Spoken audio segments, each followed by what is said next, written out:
बेताल को किसी भी हाल में छोड़ना नहीं चाहते थे, क्योंकि उन्हें योगी को दिया हुआ वचन निभाना था। वे बड़े तेजी से पीपल के पेड़ के पास गए और बेताल को पकड़कर अपने कंधों पर रखकर जाने लगे। बेताल अब राजा को दूसरी कहानी सुनाते हैं। यमुना के किनारे धर्मस्थान नामक एक नगर था। उस नगर में गणाधिप नाम का राजा राज करता था। उसी नगर में केशव नाम का एक ब्राह्मण भी रहता था। ब्राह्मण यमुना के तट पर जप तप किया करता था।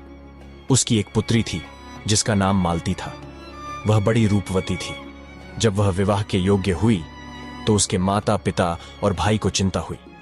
संयोग से एक दिन जब ब्राह्मण अपने किसी यजमान की बारात में गया था और भाई पढ़ने गया था, तभी उनके घर में एक ब्राह्मण का लड़का आया। लड़की की मां ने उसके रूप और गुणों को देखकर उससे कहा कि मैं तुमसे अपनी लड़की का विवाह करना चाहती हूं। उधर ब्राह्मण पिता को भी एक दूसरा लड़का मिल गया और उसने उस लड़के को भी यही वचन दे दिया। उधर ब्राह्मण का लड़का जहां पढ़ने गया था, वहां वह एक लड़के से यही वादा कराया। कुछ समय बाद बाप बेटे घर में इकट्ठे हुए तो देखते हैं कि वहां एक तीसरा लड़का भी मौजूद है।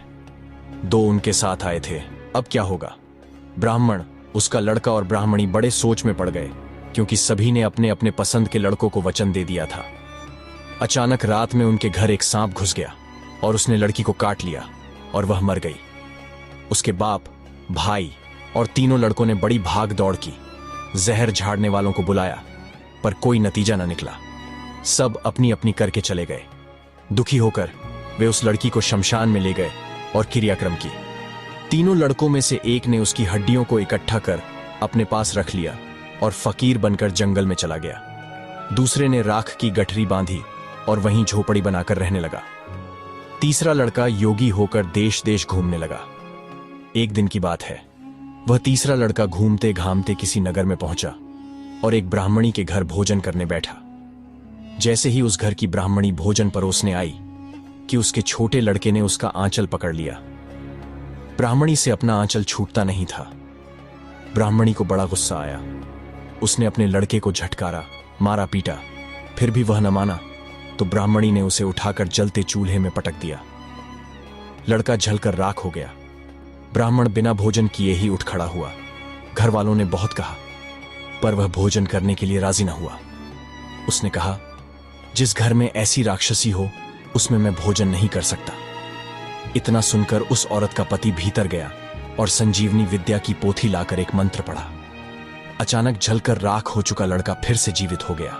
यह देखकर ब्राह्मण सोचने लगा कि अगर यह पोथी मेरे हाथ पड़ जाए तो मैं भी उस लड़की को फिर से जीवित कर सकता हूं। इसके बाद उसने भोजन किया और वहीं ठहर गया।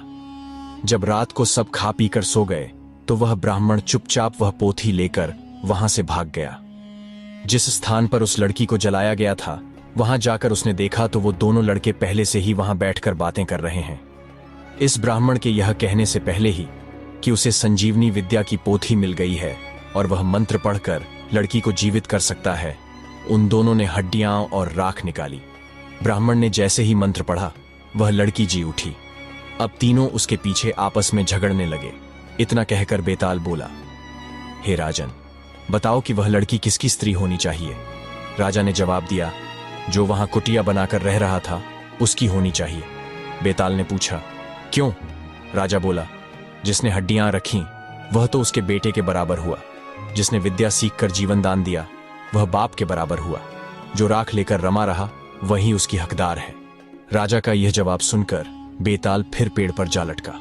राजा को फिर लौटना पड़ा और जब वह उसे लेकर चला तो बेताल ने तीसरी कहानी सुनाई। मिलते हैं बेताल 25 की अगली कहानी के साथ। तब तक के लिए